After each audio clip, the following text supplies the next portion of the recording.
Snow whispered against the glass as dawn broke over Evershade, that small mountain town where winter never truly left. The streets were hushed, only the wind awake enough to carry secrets.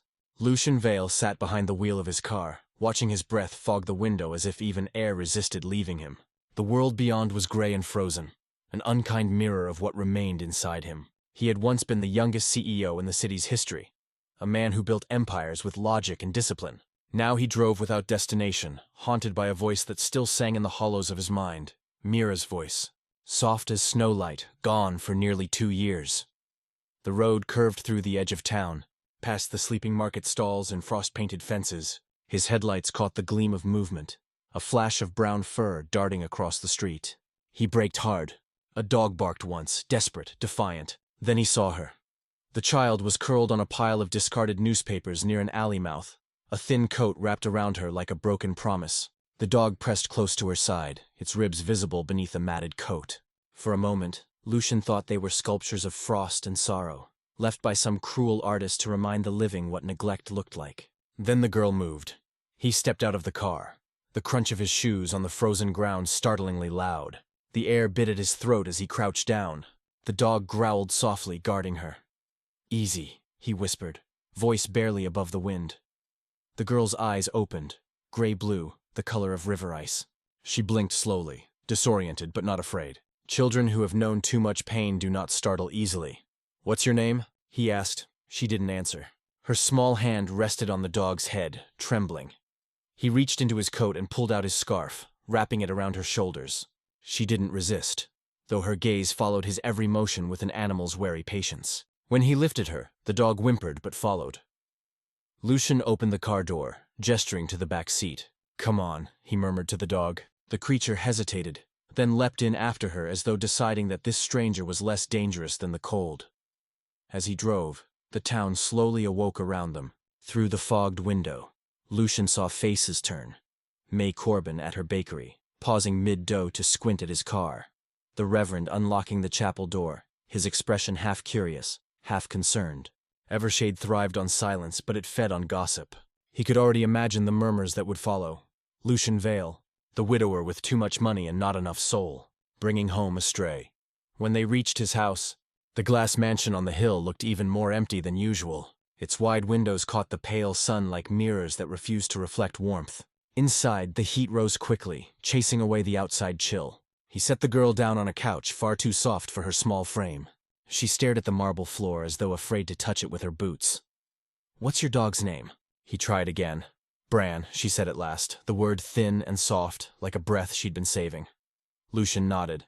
"You can rest here a while, Elowen." Her brow furrowed. "That's not my name." "I know," he said quietly, "but you look like one." He didn't know why he said it. Perhaps because the name felt like something Mira would have chosen. The girl blinked, uncertain, but said nothing more. He left her with the housekeeper, a kind woman named Ruth, who pretended not to question his decisions. Upstairs, Lucian stood by his office window, looking down at the driveway where Bran's paw prints melted into the snow. He felt the faintest tug of something unfamiliar. Responsibility, perhaps, or memory. He could almost hear Mira's laughter, echoing through the sterile air. "We can't fix the world, Lucian, but we can give someone a corner of warmth." That night, when the wind grew sharp again, Lucian found the girl standing by the tall windows overlooking the forest. Bran slept beside her, his tail twitching in dreams. She turned when Lucian entered, her eyes reflecting the distant starlight. "The stars look warmer here," she murmured, as if commenting on a fact of nature. Lucian followed her gaze. The sky was a sea of quiet fire. "Maybe they're closer to the house," he said. She tilted her head. "They don't come closer. People do." The words struck him harder than they should have. He wanted to reply, but instead, he only nodded. Over the following days, Evershade's gossip wrapped around him like smoke. May Corbin, ever watchful, told her customers, "He's losing his mind, poor man. First his wife, now he's collecting strays." The Reverend visited, his manner polite but his eyes full of polite doubt. Lucian endured it all with practiced silence. Yet when he saw Elowen feeding Bran scraps near the fireplace, her fingers clumsy but kind, something within him began to thaw. She didn't talk much, but when she did, her words came like small lanterns in a dark hall. Rare, flickering, meaningful. She asked if the house had always been this quiet. He told her yes, since Mira left. She asked where Mira went. He said, somewhere warm. The lie caught in his throat. But she accepted it with a solemn nod, as if warmth was a destination everyone eventually reached. At night, Lucian often worked late in his study, but he found his thoughts drifting downstairs. Once, he caught himself pausing at the top of the staircase, listening to the faint melody of a child's hum. It was the same tune Mira used to sing, slow, lilting, unfinished. When he entered the living room, Elowen sat cross-legged on the floor, turning a broken snow globe over in her hands. Bran's head rested on her knee. "Where did you learn that song?"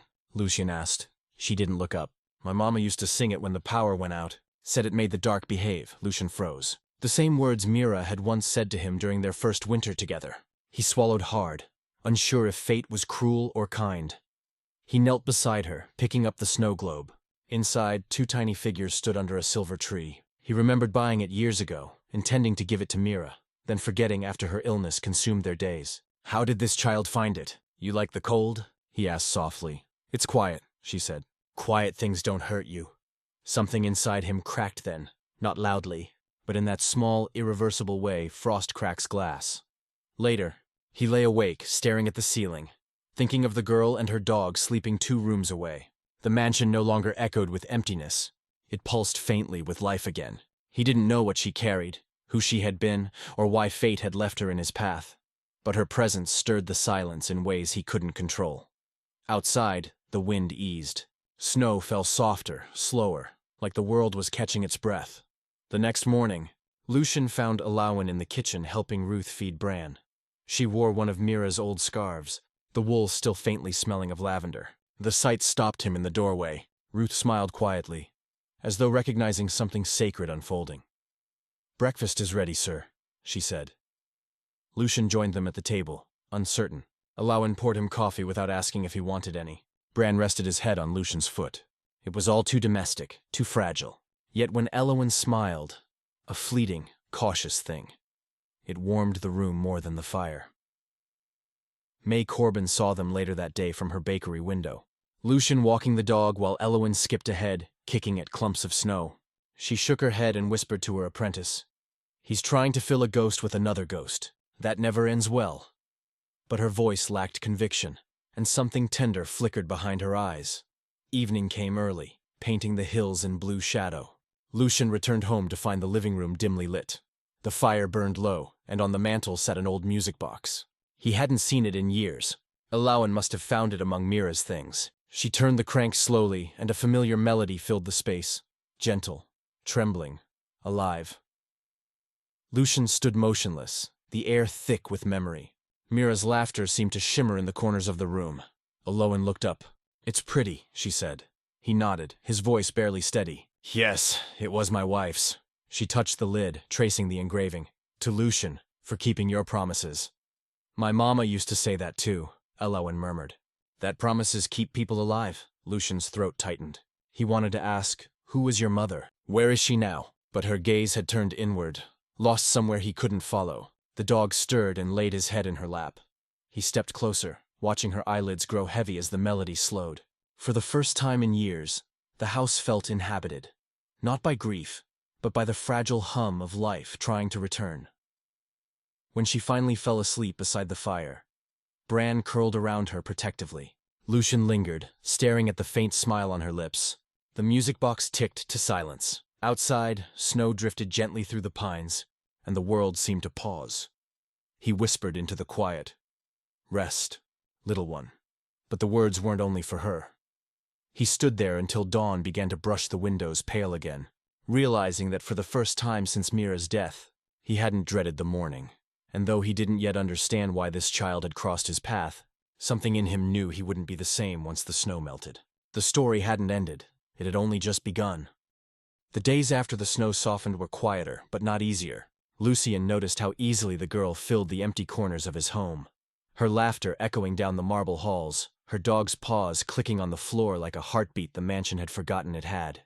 Yet beneath her small joys lingered something unspoken, a shadow at the edge of every smile. She never spoke of where she came from or who she waited for. And though Lucian never pressed, he could feel truth circling them, waiting to be seen. One morning, she coughed herself awake, pale against the sheets. Bran whining at her side. Lucien fetched water, his hands trembling more than they should have. As he adjusted her blanket, the silver locket around her neck fell open. Inside was a faded photograph. Meera, his late wife, holding a baby wrapped in a knitted blanket. Beneath the photo, a note in Meera's handwriting, for Lucien Vale. I kept my promise. The air left his lungs. He sank to the edge of the bed, the sound of his own heartbeat loud as thunder. Alawan blinked up at him, confused by his silence. Where did you get this? He asked, though part of him already knew. It was my mama's, she whispered. She said it belonged to someone who helped her when she was scared. Lucien closed the locket carefully, as though afraid it might vanish. The image of Meera with that child, this child, was impossible and yet undeniable. She had known Alawan's mother. Perhaps loved her like a sister. The truth came not as a blow, but as a slow, devastating understanding. Meera had never left him empty. She had simply left her compassion behind in the hands of another. He walked to the window, snow melting in ribbons down the glass. For the first time in years he wept. Not for loss, but for the unbearable gentleness of being remembered. That afternoon, he went into town. May Corbin watched him from behind her counter, flour dusting her sleeves. When he placed the locket on the counter, she looked away, her jaw tightening. You knew, Lucien said quietly. May's lips trembled. We all did. Rowena, that girl's mother, was Meera's childhood friend. She came back to Evershade after the accident. Wanted to start fresh, but people talk, you know how they are. She fell sick last winter, and when she passed, the girl had nowhere to go. And no one told me, he said, voice low. Would you have wanted to know, after everything? The town thought, she faltered. We thought you'd done enough grieving. He picked up the locket, slipping it back into his pocket. You thought wrong. When he left, the bell above the bakery door rang once, sharp and final. He went to the church next, where Reverend Aldrich was sweeping the steps. The old man straightened, eyes filled with guilt that needed no confession. She's Meera's gift, Lucien said simply. And all this time, I was too proud to see it. The Reverend nodded, his hands trembling on the broom. Grace often hides beneath what we discard, Lucien.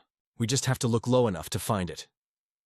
In the following weeks, Lucien changed without realizing it. He began walking Elowen to school each morning, Bran trotting faithfully behind them through the slush-lined streets.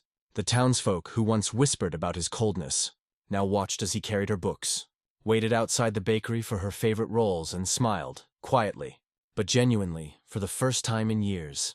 At night he read to her by the fire. When she stumbled over words, he would correct her softly, never impatient. Sometimes she would glance up at him with that same tilted look Meera used to give when she thought he was working too hard. It made his chest ache in a way that no longer frightened him. Spring tried to break through the frost, but Evershade was stubborn. One night, the wind returned, heavy with snow, a storm thick enough to swallow sound. Lucien stood at the window, the glass humming beneath the pressure. Alawan was playing with Bran near the door, her small figure barely visible in the flurries. He turned away to fetch wood for the fire, but when he returned, the door was open. Alawan?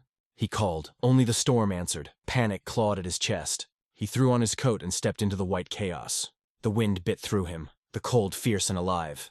Snow blinded his path as he called her name again, louder, desperate. Then he heard the faint bark of Bran in the distance, followed by a cry. He followed the sound toward the frozen lake at the edge of town. The storm blurred everything into a nightmare of white. But there, near the pier, he saw a small shape clinging to the splintered wood. Bran barked from the bank, pacing, frantic. Lucien ran, slipping, falling, rising again. The ice groaned under his weight. "Hold on!" he shouted, but the wind swallowed his voice. The memory of Meera's words cut through the roar. "Promise me, if you ever find a child alone in the cold, bring her home." Without hesitation, he dove into the freezing water. The shock stole his breath, but he reached her, pulling her into his arms. She was trembling violently, her lips blue. Bran barked until Lucien dragged her onto the snow. He pressed her against his chest, his own body shaking, whispering her name again and again as though repetition could summon warmth. When he opened his eyes again, dawn had broken. The storm was gone, the sky pale gold over the hills. Elowen slept in his arms, her pulse faint but steady. Bran lay beside them, his fur stiff with frost, eyes half closed in exhaustion. Lucien exhaled, a sound that was half prayer, half gratitude. He carried her home, wrapped her in blankets, and watched as Ruth warmed her hands by the fire. Hours passed before she stirred. When her eyes fluttered open, she whispered, "You came back." He smiled through tears. I promised I would. Outside, the first light of spring touched the snow, and for the first time in years, the house smelled like life, burning wood, wet fur, and hope. Days later, the town gathered at the chapel, drawn by whispers of the storm's miracle. May Corbin brought bread, her voice trembling as she apologized for her silence. Reverend Aldrich spoke softly about promises kept and the way love survives in the smallest acts. Lucian said nothing. He simply held Elowen's hand, her dog at their feet, and listened to the sound of the world learning to forgive itself. In time, the mansion on the hill changed too. Its glass no longer reflected emptiness but light. Lucian installed a small garden near the entrance, where Elowen planted snowdrops, Mira's favorite. Bran dug beside her, tail wagging. One evening, as the sun lowered over Evershade, Elowen sat beside Lucian on the porch steps. "Do you think Mama knows I'm happy now?" she asked. He looked out at the glowing horizon. "If love doesn't end, then yes. She knows," she leaned against him, quiet. "And your Mira?" He smiled faintly. "She never left. She just changed where she lives." The dog barked once, chasing after a drifting feather, and they both laughed, a sound pure enough to belong to another time. Later, when the stars began to appear, Lucian found himself standing alone in the yard, snowdrops glowing like tiny lanterns in the dusk. He thought of how grief had turned him to stone, how a child's small voice had cracked that shell, and how the world, even when cruel, still found ways to bring lost things together. He whispered into the night, unsure if he spoke to Mira, to God, or to the quiet itself. "Thank you for sending her back to me." The wind stirred gently, like an answer. And as the final flakes of winter melted from the eaves, Lucian realized that some promises were never meant to end. They only changed shape, living on in the warmth we offer to others. Elowen's laughter drifted from inside the house, mingling with the soft sound of Bran's bark. Lucian turned toward the doorway, where firelight spilled across the snow. For the first time, the mansion no longer looked like a monument to loss, but a home built from what love leaves behind. He stepped inside, closing the door gently against the night, and though the story might have ended there, it lingered, like the echo of a lullaby long after the music stops. If this tale found you in a quiet moment, if it touched the frozen places in you too, stay a while. There are more whispered tales waiting to be heard. Subscribe and let the stories keep you warm.